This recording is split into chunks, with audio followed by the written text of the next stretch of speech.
সকালবেলা ঘুমের থেকে উঠে দেখি যে চোখের এই অবস্থা। ওই চোখ নিয়ে আমরা কাজে যাচ্ছি। এখন কি করব, কাজ তো করতেই হবে। তো জাইমু আর আমি যাচ্ছি। আজকে রাকেশ দা অন্য জায়গায় কাজে যাচ্ছে। কাজের বাড়িতে যাই আমরা সবার প্রথমে ভিডিও না করে আগে তার ভরতে শুরু করে দিলাম, কারণ কি কাজ তো জাইমু এখানে কাজ করতে করতে গেঞ্জিটা খুলে দিল। যারা যারা বহরমপুরে আছো তারা হয়তো সবাই গরমের মজা নিচ্ছ রোম রোম ভাইও ভালো করে। তো আমি এখানে বেশি কথা না বলে এখন শুধু একটা ব্যাকগ্রাউন্ড মিউজিক দিয়েছি, কারণ কি আর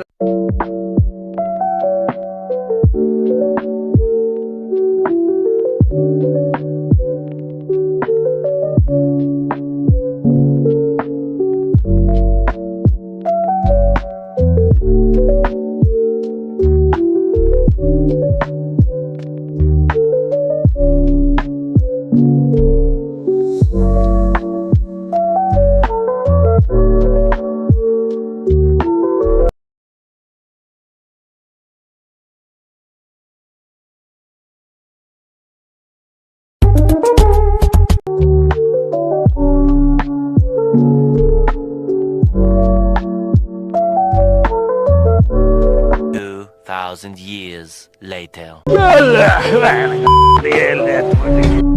कितने तेजस्वी लोग हैं हमारे पास, कितने शानदार विचार रखते हैं जी।